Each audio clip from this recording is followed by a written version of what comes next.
Muy buenos días. Muy buenos días a ustedes y a quienes nos escuchan. Muchas gracias además por contestar nuestro llamado. Bueno, comencemos inmediatamente un poco con el perfil de del obispo Chicluna. Él ha estado vinculado además a otras investigaciones relativas a abusos de parte de miembros del clero.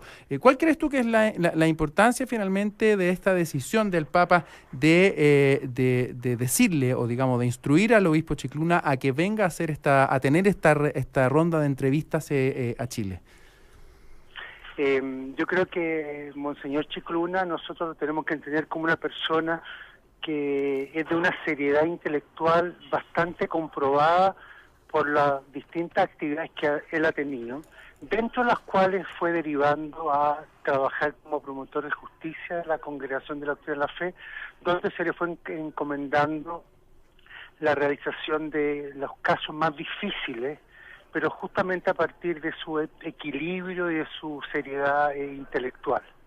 En ese caso ha llevado él adelante, al menos de manera pública, aquellas investigaciones más difíciles que ha tenido la Iglesia o con más resonancia en los medios, como el caso paradigmático del fundador de los Legionarios de Cristo, Marcel Maciel. Marcelo, Él fue el que realizó acuciosamente, y esa es la otra característica de Monseñor Chicluna, él como buen maltés, tú sabes que los malteses son personas bastante serias y responsables y bastante persistentes, llegó adelante y investigó situaciones bastante confusas que las terminó aclarando él. Marcelo, a ver, si uno habla de signos, si uno habla de instituciones que se rigen por los signos, en que todo es signo, la Iglesia es paradigmática, digamos, desde la misa, que es un rito universal, digamos, todo es simbolismo.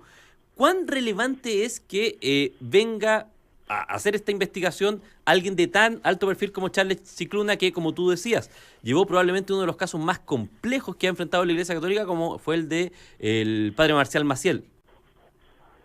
Sí, mira, para la Iglesia todo símbolo es reflejo de una realidad muy concreta. Yo creo que me permito señalar que lo que está haciendo la Iglesia a través de Monseñor Chicluna es, por un lado, dar a conocer que el caso Chile, como se puede denominar aquí en la oficina de las congregaciones, es un caso que preocupa a la Iglesia universal. Le preocupa no solamente por los abusos sexuales que hemos cometido muchos de los sacerdotes de nuestra Iglesia, sino que también le preocupa por la falta de compromiso y sobre todo por el secularismo que entró en el país. Entonces se ve que este punto del obstáculo por los abusos sexuales es un obstáculo muy importante a superar, y por eso el Papa en definitiva manda a una persona de entera confianza y de ecuanimidad en sus distintas investigaciones, que, como ya vimos el caso muy concreto, uno de los denunciantes, Juan Carlos Cruz, da testimonio de que realmente fue la persona adecuada para escuchar una situación por tanto tiempo no acogida por la Iglesia. Claro, Marcelo, pero resulta que cuando uno hace el recuento para atrás, uno se da cuenta que la situación de Barros ha estado en luz pública en los últimos años de manera bastante evidente. Que de hecho, cuando fue nombrado obispo de Osorno, hubo gente que viajó al Vaticano en 2015 a advertir de estas situaciones. Y uno de repente lo que encuentra es un obispo de altísimo perfil, con experiencia, haciendo gestos como viajar a Nueva York a reunirse en persona con Juan Carlos Cruz, siendo que originalmente estaba programado por Skype, siendo que el mismo Juan Carlos Cruz ha dicho que no lo habían recibido. Entonces, uno se pregunta hasta dónde esto también no es, de nuevo, es alguna forma de reconocer que hubo errores en el proceso, que quizás no se prestó atención suficiente a elementos que existían antes. Totalmente de acuerdo contigo, yo estoy plenamente de acuerdo contigo. No encuentro quién puede ser la persona que se responsabilice en último término por esta falta de celeridad en hacernos cargo de esto, pero obviamente que la situación confusa ha generado enormes daños, y creo yo, no sin equivocarme, que la presencia de Monseñor Barros, que hasta ahora no se determina si es culpable o inocente, simplemente hay sospecha, ciertamente que oscureció o contaminó la visita del Papa Francisco a nuestro país.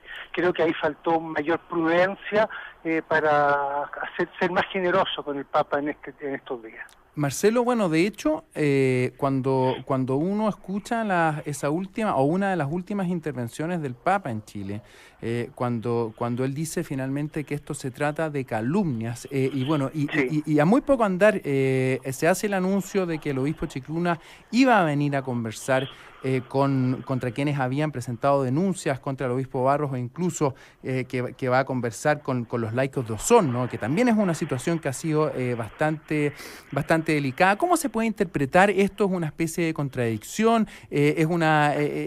Porque a uno, mirándolo desde lejos, de alguna manera es un cambio bastante abrupto respecto a la postura de alguien que lidera una institución, en un momento particular hablar de que aquí se está hablando de calumnias, que es una acusación bastante, digamos, de bastante fuerte, peso y fuerte, es un adjetivo muy fuerte, y posteriormente se hace esta designación con todo lo que ya hemos estado conversando. Entonces, ¿cómo se puede explicar esto? ¿Es una contradicción o cómo se mira más desde dentro, digamos?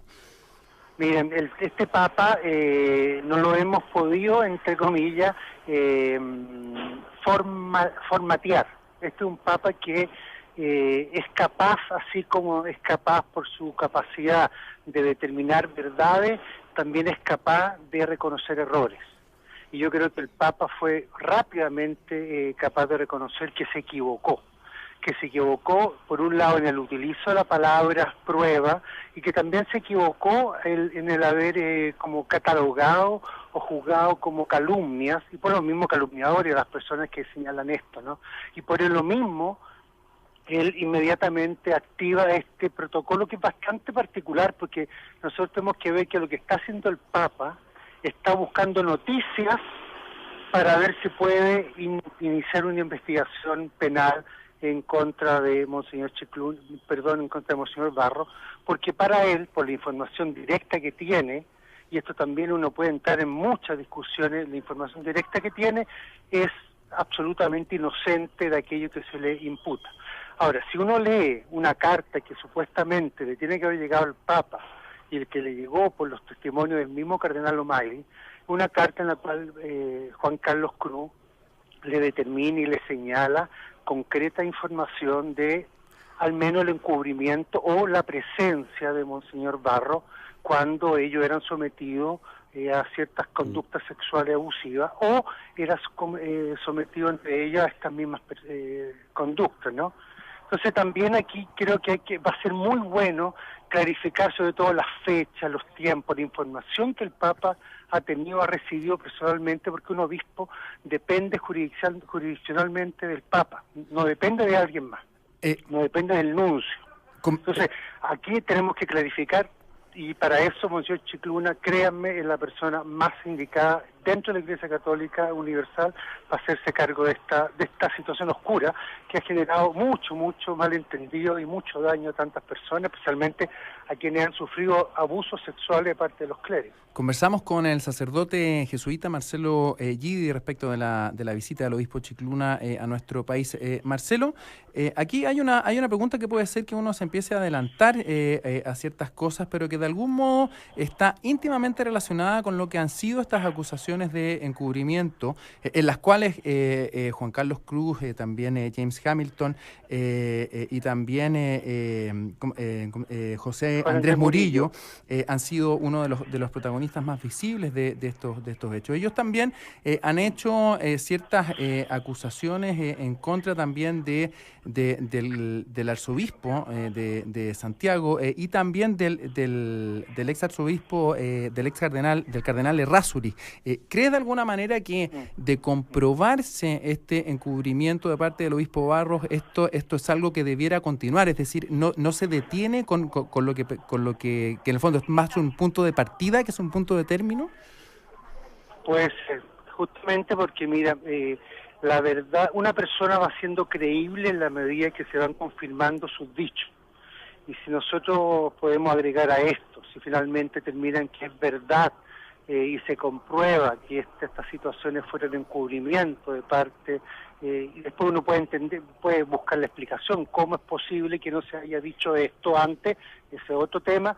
Creo que podría seguir avanzando esta purificación de la cual la Iglesia está dispuesta. Marcelo, disculpa, lo que ocurre es que cuando uno empieza a revisar la información hacia atrás, Gonzalo lo mencionaba, hay cartas reconocidas oficialmente por la Iglesia que son verdaderas, por ejemplo, donde se coordina ESATI con Francisco Javier Errázuriz para hacer ver que los denunciantes de Caradima querían causar daño a la Iglesia, haciendo gestiones en ese momento. También Juan Carlos Cruz, en la carta que él habría tratado de hacer llegar al Papa, no solo menciona a Juan Barros, menciona a otros obispos de la jerarquía chilena, menciona a Andrés Arteaga, a Tomislav Koljatich, menciona también a Horacio Valenzuela. O sea, estamos hablando de que la misión de Chicluna, del obispo Chicluna, puede tener bastantes consecuencias más profundas porque, a ver, uno se queda con Barros, se queda con la imagen de Barros, pero probablemente si su conclusión va en la línea también de que efectivamente hay algo ahí o hay pruebas, va a haber harta gente dentro de la iglesia chilena al menos que va a tener que dar explicaciones, digamos. Bueno, yo creo que cuando uno ya está metido en el baile, tiene que bailar la canción completa. Y entonces si nosotros y el Papa ha encabezado esta investigación particular en las manos de Monseñor Chicluna y del notario que lo acompaña, yo creo que le conviene llegar hasta el final. Pero disculpa, pero esto propuesta que tiene que hacer la Iglesia ahora. Pero esto es un caiga quien caiga. ¿Tú crees que es en el fondo esto que el Papa, digamos, que ya tomó la decisión, está mandando a alguien de altísimo perfil en esta línea, está asumiendo que eventualmente aquí puede destapar situaciones que compliquen al menos por un tiempo más la posición incluso de la Iglesia Católica adentro de Chile? Es que yo creo que la situación compleja en nuestra Iglesia está dada justamente por estas situaciones ambiguas que no se terminan de aclarar. Generando rumores, y el rumor va generando distintas actitudes adversas, ya no tanto a la Iglesia, sino que yo creo que lo que más dolor me causa es que es adversa a Dios. Yo creo que ahí está pagando la falta nuestra, ¿no? Entonces, si va apareciendo información, si se va cruzando los antecedentes que va recibiendo el Monseñor Chicluna y van apareciendo nuevos antecedentes, porque recordemos que el Papa abre esta situación justamente porque existen elementos nuevos. Él mismo dice que viene a escuchar de algunas informaciones recientes. Veamos cuáles son estas nuevas informaciones recientes, porque para la información que él ya había recibido, se supone que Monseñor Barros es inocente. Ahora, esta información reciente es la que va a ir a escuchar Monseñor Chicluna. Ahora, la situación de los laicos o de la Iglesia Osorno, que se ha visto como involucrada indirectamente, por un lado, pero muy directamente pastoral, en su pastoral, es la que también se tiene que aclarar, porque un obispo que no puede ejercitar su función es un obispo que, según la ley de la Iglesia, está encarecidamente, se le recomienda renunciar. Entonces, en este aspecto creo que es bueno también que se vea la factibilidad pastoral de Monseñor Barros para este rol, porque hasta ahora, sea inocente o sea culpable, no puede ejercitar su rol, no lo dejan. Marcelo, eso también tiene que haber un elemento, una información que le llegue al Papa. Marcelo, ¿cuán relevante es esto? Tú eres profesor de Derecho Canónico en la Pontificia Universidad Gregoriana de Roma, te mueves en los círculos del Vaticano, digamos. ¿Cuán relevante es el tema de Chile, este tema puntual, en esos círculos? ¿Es un tema tan grande de conversación o tan fuerte como lo es acá? ¿Es efectivamente una crisis como de repente uno le llegan informaciones que ha tenido amplia repercusión en los círculos vaticanos? A ver, la situación de Iglesia es una situación que se conversa por los distintos desafíos que últimamente ha tenido la Iglesia y sobre todo por las distintas situaciones en las cuales se ha visto involucrada sus miembros, ¿no? Sean instituciones en las cuales son gestionadas por laicos, sean instituciones o personas que son fundamentadas por los clérigos, por los sacerdotes, por nosotros, ¿no? Entonces, creo que preocupa Preocupa porque justamente los sacerdotes más involucrados en distintos casos de abusos sexuales, en distintas congregaciones del clero diocesano, han sido sacerdotes muy renombrados. En nuestra sociedad, una sociedad pequeña. Entonces, en ese aspecto, el impacto es mayor. Ahora, desde acá se ve con mayor objetividad y en el contexto de una iglesia más universal.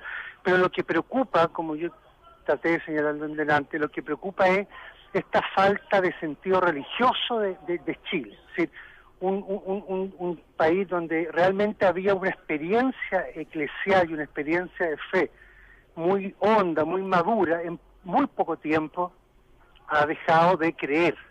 Y creemos que una de las razones han sido la falta de buenos testimonios y también la falta de proyectos pastorales que realmente ayuden a dialogar la fe con la cultura.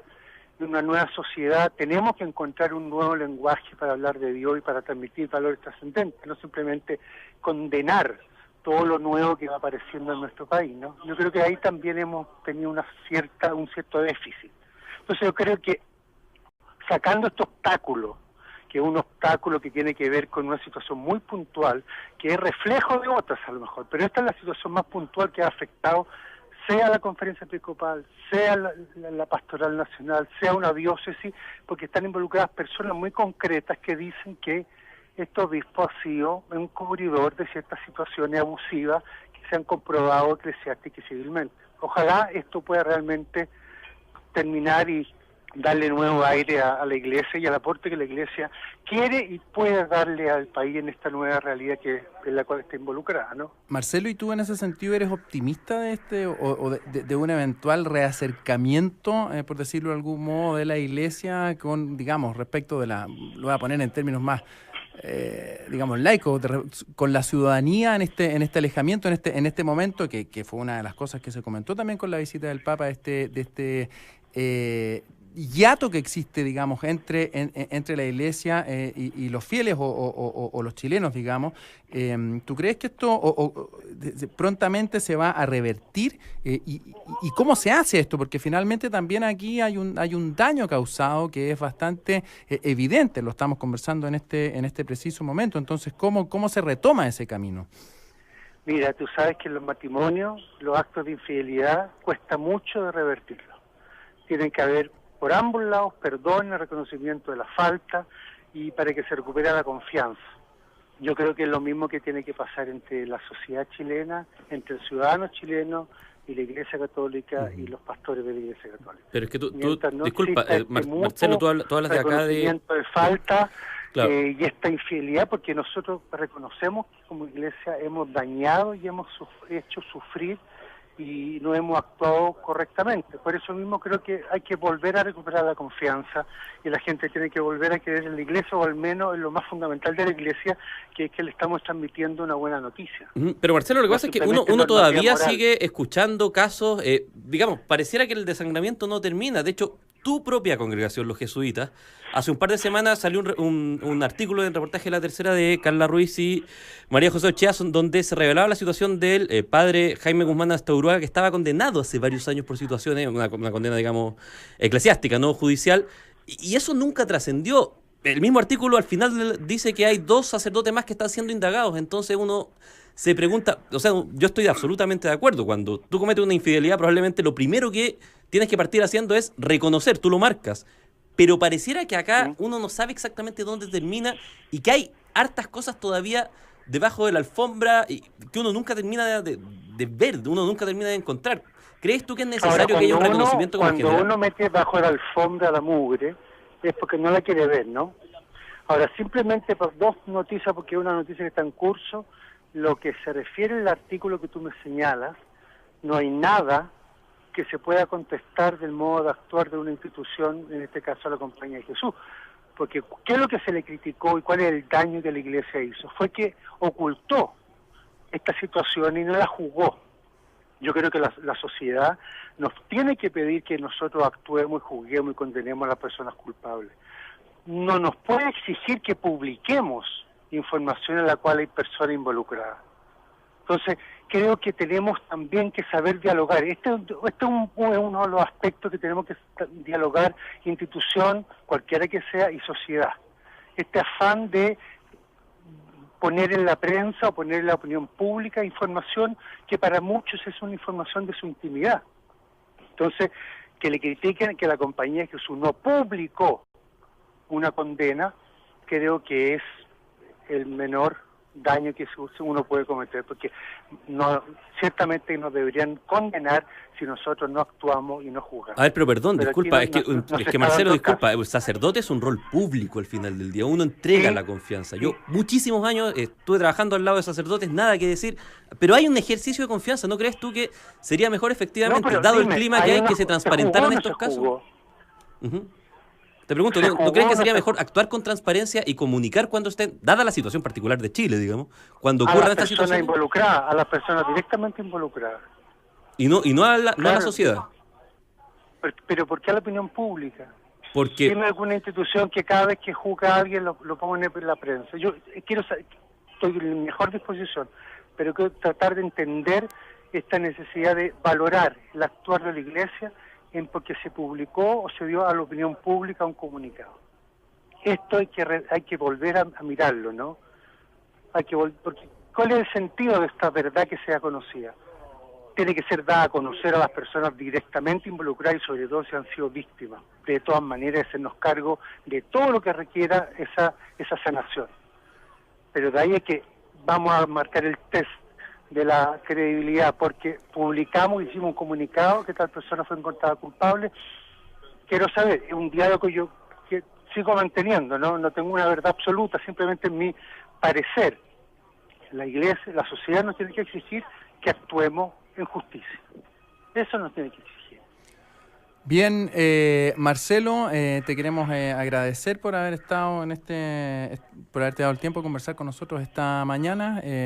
Que siga todo muy bien por allá. Un abrazo aquí desde Santiago. Y que ojalá todos colaboremos para que Monseñor Chicluna realmente ayude y saque toda la verdad que tiene que ser conocida por el Papa para que él tome una determinación en bien de todos, sobre todo también de Osorno y de las víctimas directamente que han sufrido. Esperemos que así sea. Muchas gracias, Marcelo. Que tenga Un abrazo fuerte.